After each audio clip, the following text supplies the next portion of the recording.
There's this big gorilla called the SEC that oversees all of finance, or we'll call financial advisors, Wall Street, and such. It's called an SRO, self-regulating organization. But if you're in finance and you hear the word SEC investigation, you're quivering in your boots because that is going to be a nightmare. They're going to rip your life apart, expose even if you slept on the wrong side of the bed. Now, let's conversely compare that with and contrast with the UN. Why am I talking about the SEC and UN? I don't know. We'll figure that out. Welcome to the Rant Network. My name's Stuart Brisgell. That's my co-host, David Solomon, who I'm giving him a little perplexing introduction because now he's got the weight of having to tie in the SEC and UN in a 15-minute podcast. We do this every Monday, Wednesday, Friday, noon Eastern, and this is the third chapter of the week, closing our week off as we dive into the current events, pop culture, politics, quirks of existence, whether we're venting life's daily frustrations or deeper issues affecting the world as we see it. Today, we look at media, the news, as a complicit partner in falsehood, not in fact-checking. Fact-checking is seeing is believing, not your opinion of what I think I saw, because that would be a lie. And David, when the Israelis say UNRWA was involved in October 7th, but the United Nations said, no, it wasn't us, who do you believe? Yeah, that's the inmates running the asylum. So, ladies and gentlemen, this week, the United Nations decided in its own investigation that only 9 of its employees were involved in the October 7th attack on Israel, after Israel has contended that it was closer to 450. UN investigated itself and said it was only 9. Now, Stuart's comment about the SEC wasn't off the top of his head. It's just very simple, folks. If somebody comes to audit you, right, the IRS, SEC, you name it, you don't tell them, I'm self-audited here. I check myself here. You got to give proof. But then they do their own investigation. They do their own audit. And at times, if you ever know about the IRS and their audits, it's horrific. But the United Nations doesn't want to be held accountable. The United Nations won't call anybody outside from the outside, because then it would expose a house of cards. Because the reality is it wasn't just 9. And unfortunately, thanks to the United Nations, it's now their word against Israel. Israel has video proof. Israel has identifications. Israel has all kinds of opportunity to expose it. But where are they going to go, Stuart? The International Court of Justice that is already, put out an arrest warrant for Benjamin Netanyahu, a first in a democracy, is like, prime minister is being called in. Or do we want some of the countries that were hypocrites and said, oh, no, we're not going to, we're freezing the UNRWA money? And allow me to list those countries, please. Germany, $202 million funding was reinstated April 24th.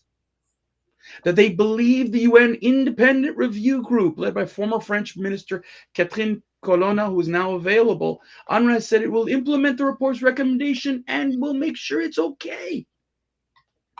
European Union reinstated March 1st, 114 million. Sweden, March 9th, 61 million. Japan, April 2nd, 30 million. France, 28.9 million. March 28th. Switzerland, May 8th, 25.5 million. My idiot country, Canada, 23.7 million. March 8th, the United Kingdom announced, thanks to the Labour government, it was reinstating the 21.2 million, and on and on and on. Do you notice the only country didn't list on this was the United States, of $344 million. The funds are now frozen until at least March 25th, 2025. It's a big chunk of change. But still, you still have other countries like Holland, Australia, Italy, Austria, Finland, who believe the bullshit that the United Nations have shoveled. And it's Israel's now. Again, Israel is on the block. Again, having to prove herself. Israel, once again, has to show the world that they were not, they're being blamed left, right, and center. Stuart, it's fascinating to me how let me just get this one point across here, and I'd love to pass the ball to you. The United Nations, has self-proclaimed anti-Semites in there.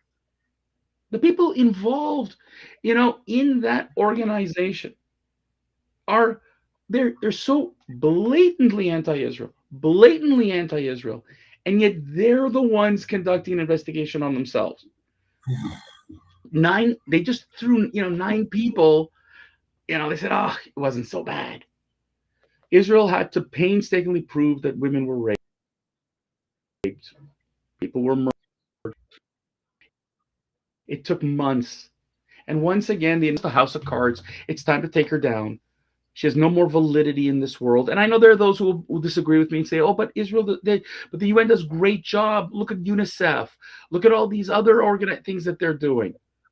But when you have an organization that is run by bullies, China, North Korea, Iran, that is heading the goddamn UN Human Rights Commission, you got to ask yourself, Stuart, again and again, what the hell is wrong with the world? It's not what's wrong with the world. It's what's wrong with certain people in the world. The people we used to talk about a joke when we were kids, David, where, the kid that yelled, what was the thing? Cried wolf. Boy that cried wolf. Okay. But in this essence, it's the inverse of that. Mm-hmm. The boy that cried wolf is the boy that actually did it. And the way the media, specifically every major news organization, is it the hatred of Jews or is it the pushing of a political agenda? Or both. And it could be even both. Listen, can someone make a mistake on someone's involvement in something as duplicitous as October the 7th? And I say, you know what, David? Yes, there is a possibility that someone made a mistake on one individual, 2 individuals. But when you start telling me that 450 individuals are being accused, and you tell me 100 aren't, okay, I may buy that. But when there are 450 being accused by a country that seems to know more than our country does half the time, I don't know, David. Yeah, Stuart, I gotta tell you, the cesspool that's currently at United Nations is going to be a cesspool with or without the money. But Stuart, these are the same people who will refuse to acknowledge that this is day 308 of people in as hostages. Oh, they're not hostages. They're guests. They're guests. Right. Then there's the other part is that the Red Cross said the Red Cross stands there and says, it's not our job. It's not your job to check on hostages. That is your job. And I go and I bring back, UNICEF, which is supposed to help children. And Stuart, let me remind everybody that there is a little boy there who has now spent more time in his life as a hostage than with his family. The Bibas children are, a baby was taken and now has spent more time in captivity than a free person. And yet it doesn't make a difference. We will cry when we see the tears of Palestinian children pretending in front of the camera and the Hollywood or the Bollywood or whatever you want to call it that you see on a regular basis. And please take a look at the videos posted everywhere of literally makeup artists preparing, children for the cameras. It's unbelievable. We're crying tears, the crocodile tears for these children. But yet a child has been in captivity, a baby in captivity for 308 days. And the only people calling for his release Really, it's Israel and and the Jewish community around the world. Week in, week out, there are marches around the world, Stuart, of people screaming, "Bring them home." They've been violated. Their family has been destroyed. These people will never be normal ever again, Stuart. Think about it. 308 days of torture, you know, malnutrition. They did not get their medication. And yet, that's okay. That's okay.